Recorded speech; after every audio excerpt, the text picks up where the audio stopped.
जय हिंद दोस्तों, कैसे हैं आप सभी। आप सभी का स्वागत है इंस्टॉलमेंट की क्लास में। और आज हम इंस्टॉलमेंट में लास्ट क्लास होने वाला है इंस्टॉलमेंट का।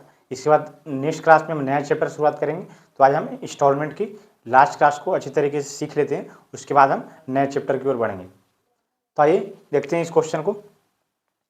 क्या बोला गया है, ए सम of rate 10 is lent to be returned in 11 equal monthly installments of ₹1. What is the rate of simple interest per annum? Question बोल रहा है कि 10 रुपए की राशि को एक रुपए की 11 मासिक किस्तों में चुकाने के लिए उधार दिया गया साधारण ब्याज की दर ज्ञात करना है। हमें क्या ज्ञात करना है, आर। दिया क्या है, ए हमारा प्रिंसिपल 10 है, 1 क्या है, तो 1 हो गया हमारा। इंस्टॉलमेंट की वैल्यू यहाँ पर 1 है। 11 रुपए की मासिक किस्त के दे रहा है, 11 मासिक किस्त। तो अमाउंट कितना हो गया, हम 10 रुपए की राशि को 1 रुपये पर महीने देंगे 11 महीने, तो अमाउंट कितना हो जाएगा 1 × 11 कितना हो जाएगा 11। तो ऐसा यहाँ से निकल जाएगा, ऐसा कितना हो जाएगा 11 माइनस 11 माइनस 10 = 1। 1 क्या हो गया आपका सिंपल इंटरेस्ट। तो यहाँ पर क्या करना है आपको, सिंपल इंटरेस्ट का फॉर्मूला होता है PRT/100। ये वाला फॉर्मूला लगा करके हम इस क्वेश्चन को सॉल्व कर सकते हैं। कैसे सॉल्व कर पाएंगे, सिंपल इंटरेस्ट कितना दिया हुआ है 1, तो हम यहाँ पर लिख देंगे 1।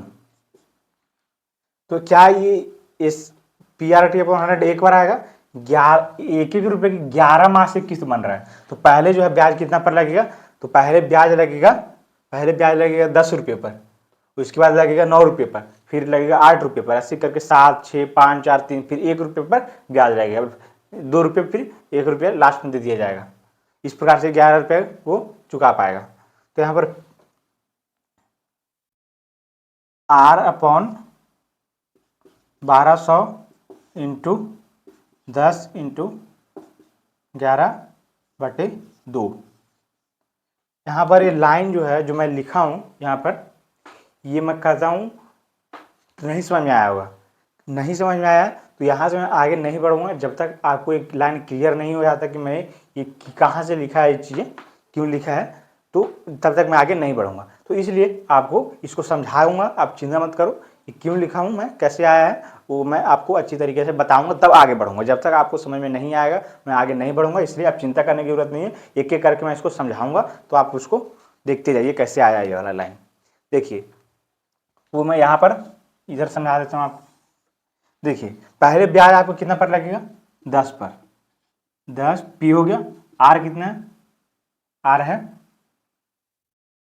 1/12। एक महीना है तो उसमें 12 से डिवाइड करेंगे तो क्या हो जाएगा, वर्ष में चेंज हो जाएगा। R कितना है, तो R ही रहेगा, PRT/100 इंटू P कितना है, यहाँ पर P आ जाएगा 9 इंटू R इंटू T कितना है 1/12/100।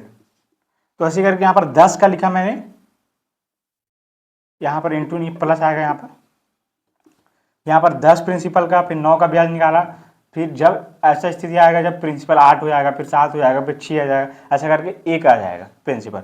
तो इसमें से आप क्या कॉमन दिख रहा है आपको, तो आप बोलेंगे 10 बटे यहाँ पर 100 जो है 10 into R/12 into 100 plus 9 into R/12 into 100, ऐसे करके चलते हुए जाए। तो यहाँ पर से हम कॉमन लेंगे अब, तो क्या कॉमन दिख रहा है, 1200 यहाँ कॉमन दिख रहा है, 1200 यहाँ भी कॉमन दिख रहा है, और R दिख रहा है। तो R/1200 ये हमने कॉमन निकाल लिया, और क्या बच गया, तो 10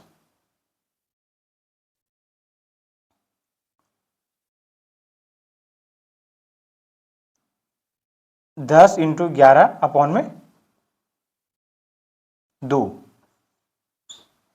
क्योंकि 10 प्लस 9 इंटू यहाँ पर 10 + 9 + 8 + 7 + 6 आता, तो उसी को मैंने जोड़ ये वाला फॉर्मूला लगा दिया, n × n + 1/2। आप ये वाला फॉर्मूला जानते होंगे। ये क्या है, जब प्राकृतिक संख्या को जोड़ते हैं तो हम ये वाला फॉर्मूला लगाते हैं। तो 10 + 9 + 8 + 7 को इसी को हमने क्या लिख दिया, 10 × 11/2। आप समझ गए। तो वहीं पर मैं लिखा हूँ r/1200 होगा, r/1200 10 × 11/2, 10 × 11/2। अब आपको समझ में आ गया होगा। अब यहाँ से सॉल्व कर लीजिए। ये 1200 इधर जाएगा, क्या आ जाएगा, 1200 बराबर r × 10 × 11/2। तो यहाँ पर 1200 × 2 अपॉन में 10 × 11 बराबर r। ये आपको आ गया होगा समझ।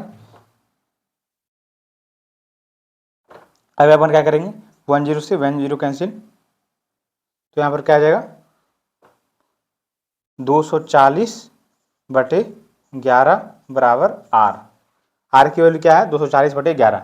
यहाँ से आप क्या कीजिएगा, 11 को 240 से भाग दे के देखिए आप, 11 दूनी 22, कितना हो गया, 2, 0, 11 एकम 11, कितना हो गया,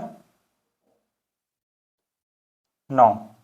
तो यहाँ पर क्या निकल करके आ गया, आंसर अपना क्या निकल करके आ जाएगा, 21 होल 9/11। 21 होल 9/11 क्या हो जाएगा आंसर। ये क्या है, तो r की वैल्यू है, r = 21 होल 9/11। यह हमारा r की वैल्यू है। देखिए option number D is the correct answer, 21 whole 9/11%। ये आपका आंसर निकल करके आ गया। तो इस तरीके से क्वेश्चन को हमने सॉल्व किया है। इसको आप एक बार और प्रैक्टिस करके देखिएगा, खुद से एक बार सॉल्व करके देखिएगा, आपको अच्छे तरीके से समझ में आएगा। अगर उसके बाद नहीं समझ में आए तो वीडियो को दोबारा देखिए, आपको अच्छी तरीके से समझ में आ जाएगा। तो मिलेंगे नए क्लास में नए चैप्टर के साथ, तब तक के लिए धन्यवाद। और अगर आप नोट करना चाहते हैं इसको तो बिल्कुल नोट डाउन कर सकते हैं। मैं स्टार्ट हट जाता हूँ, नोट डाउन कर लें आप। तो मिलते हैं नेक्स्ट क्लास में, धन्यवाद।